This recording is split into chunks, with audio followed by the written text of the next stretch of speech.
Welcome back to Veterans Forum, a program by veterans, about veterans, for veterans and your families.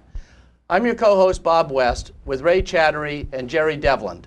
Our goal is to provide important information to you and your family about legislation, benefits, support, and activities by interviewing leaders in our community. Jerry, who do we have with us tonight? We're really happy tonight to have Bob with us, Senator Doug Peters. Very timely because he was just re-elected to a second term in the Senate, winning the primary and the general election both overwhelmingly. Doug is a graduate of the University of Maryland and has a master's degree in business administration from the University of Baltimore. He's a former reserve officer, served in Operation Desert Storm, where he won the Bronze Star. He was a member of the Bowie Council, where at the end of his term served as mayor pro tem of Bowie, and then moved on to the county council, and then 4 years ago replaced Leo Green in the state senate. In the state senate, he's a member of the powerful Budget and Tax Committee, which I think is the most important committee in the legislature. It's Willie Sutton was asked why he robbed banks, because he said that's where the money is, and so the committee is extremely important to this community, and especially to the veterans community with our many governmental needs. Doug serves in Annapolis also on the Joint Committee, the Joint Veterans Caucus. He's the Senate chairman of this, and Sonny Minnick of Dundalk is the House chairman.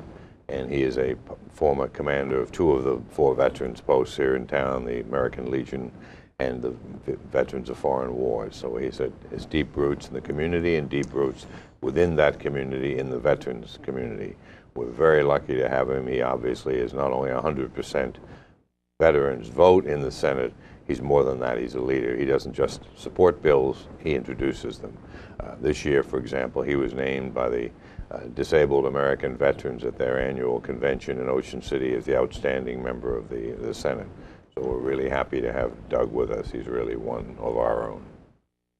Welcome, Senator Peters. It's a privilege to be here. Thanks for having me.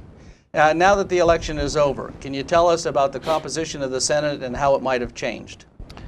Well, the Senate there's 47 senators, and then of course there's 3 delegates for every senator. And we had some changes in the Senate, and notably we have 13, or had 13 veterans. And 3 of those veterans either retired or lost their election. George Della, Andy Harris, and Nat Exum. So we're down to at least 10. I haven't checked the resumes of the incoming senators, but that doesn't mean that the spirit of the veterans has been lost. I mean, on almost every piece of legislation that we put forward, we get a unanimous vote, 47 veterans. So it's just that most people have been, of course, drafted. I think out of the 13, I think 10 were draftees. But again, I think you're going to see some veterans bills come up in the legislature, and they're going to be passed unanimously. So tell us a little bit about how the Veterans Caucus works. Well, there's 2 chairs. I'm the Senate chair, and then there's a House chair, which was mentioned by Judge Devlin, which is Sonny Minnick. Every year we rotate the responsibility of running the caucus. The caucus is nothing more than individuals in the Senate and the House who want to get involved in veteran issues. You don't have to be a veteran, you don't have to wear the uniform to be in the caucus. But we meet 3 times during the session, and basically the first meeting is to vet out all the different bills that are going to be associated with veterans. And we get behind certain bills, and a letter's written by either the House or the Senate side in support, so that when the bill comes up, to be testified on at the different committees, they also will say, oh, and by the way, I have a letter from the Veterans Caucus supporting this bill. Okay. We had a number of bills, obviously, last year that were veterans related. Right. Would all those bills come forward as part of the discussion at your first Veterans Caucus? I'm sure they will. Example, you know, last year we passed a bill that I had put in 3 times. That was the set-aside program for state contracts for any veteran, does not have to be disabled, any veteran that decided to start their own business, that we set aside $30 million for that particular, you know, service, okay?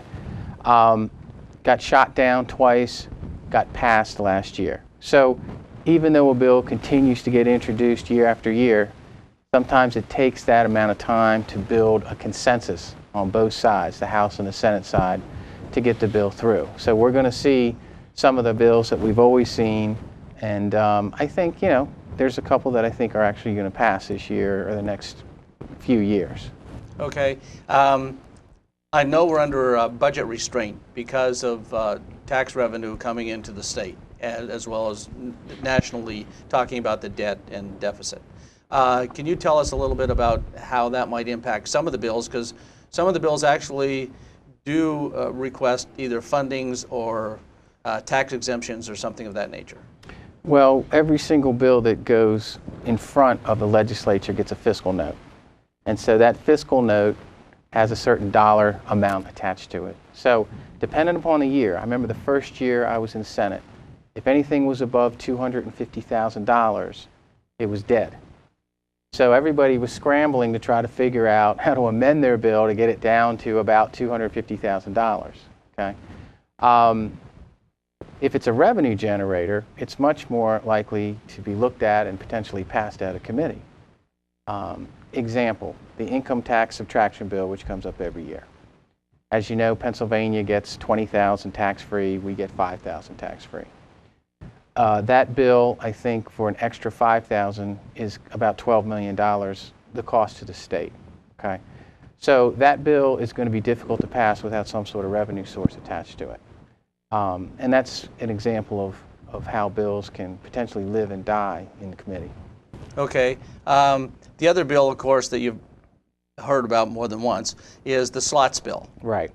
And last year it was pertaining to veterans organizations, and I understand there's some rumors that it might just be an expansion of the current law that allows slots on the Eastern Shore.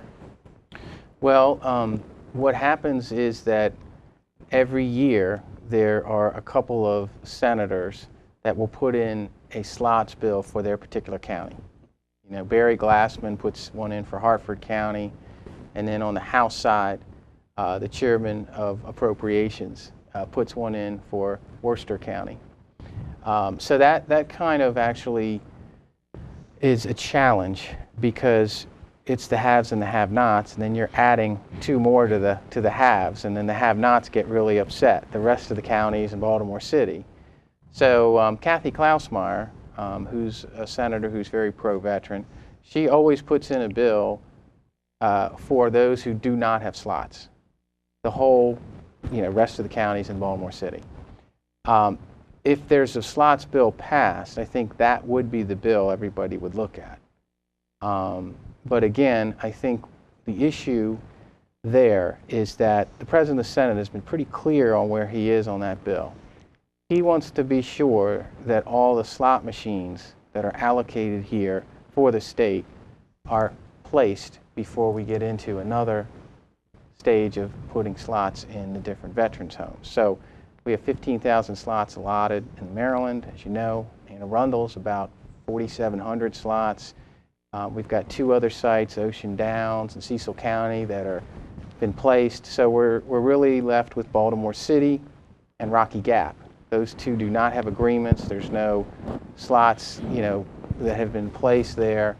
So once those are all in place and actually generating revenue, I think he's going to be amenable to putting them in the post home. Okay. Ray?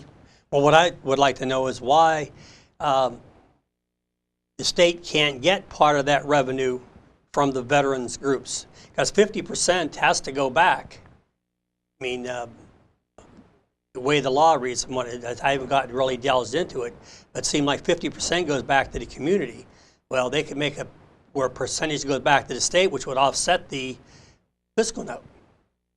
would make the fiscal note within the area of probably acceptability. Right. But if the state collected part of it, sure. And lots of things. Maryland has, of course, a very strict executive budget. We're one of the few states where legislators can't shift things in the governor's budget from one category to another, and you can't appropriate generally above the governor unless the bill has in it a revenue-raising measure to compensate. So it's hard. And again, this in these lean years, I remember that we adopted, when I was in the Ways and Means Committee, no fiscal note increases we were passing. And Delegate Smith from Anne Arundel County had a bill to take the sales tax off bird seeds. Now, there's a big cost item. We killed that one. And then she came back with amendments that dealt with one bird sanctuary on the Patuxent River. The fiscal note was $40 a year. We killed that one too.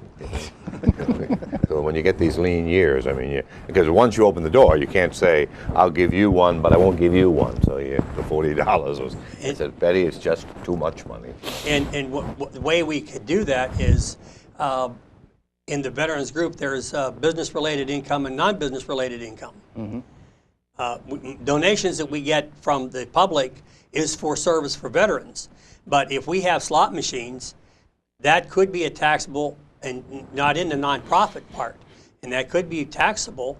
And say the state takes 10% and give the county 10% and give the other 30% to the community, and the group keeps 50% for whatever, the administrative costs and such, and everybody will be happy. Because I noticed some of those slots on the Eastern Shore, the little post in Cambridge in 2008. I never did see the 2009 figure. The 2008 figure was that their post, they kept $218,000. So $218,000 went back to the community because 50% pitch. So they rose almost $500,000 in that one little post there in Cambridge. Well, that's the debate. You have the existing slots in the existing counties, which operate on their own, okay? And then you're going to implement a law that's going to affect the other counties in Baltimore City that's going to have a completely different structure on splits. And frankly, I think the feeling is that the state should be in charge. In fact, I heard recently that they want the lottery to oversee it if we're going to implement this. And I think the splits are going to be a lot more favorable, frankly, towards the state if they go ahead and move forward with this. Well, so it's kind of like, do you want them even though you don't have them? It's a new revenue source for the post. It's a new revenue source for the state. But it's going to be markedly different than the current posts that have their own agreement and have been doing it for a long time. They've been doing it 25 years. So there's a whole different kind of level of conflict, on, if you will, on that. So one of the other issues, if I can go into, is the instant bingo issue, which was a big issue a couple years ago. There were some machines coming in that were not the pull tab tickets, which you have at the post. You pay your money, the ticket comes out, you pull it, you get 3 bells or 3 horseshoes, and you go to the bartender and you get your payoff, okay?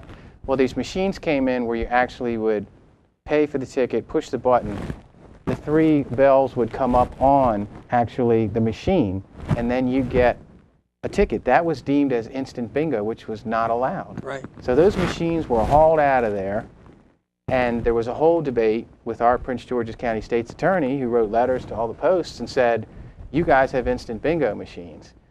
We did put in an amendment to allow for instant bingo to occur, which he was basically interpreting the law kind of liberally. And we've cleared that all up. So you've got the slots issue, you got the instant bingo machines, and you got the pull tabs. So between the 3 of them, there's some revenue sources there for, the post. But we have to be careful and make sure that, it's administered fairly. Right. Are there some other issues? I know that the income modification and slots are always the top 2 that come up. Are there some other veterans legislation that you think are going to be debated this year? Yeah, we're just winding up a task force chaired by the Lieutenant Governor. It's the Veterans Behavioral Health Advisory Board. I serve on that. A delegate is Karen Montgomery. And we are going to actually have that report due by the end of this year.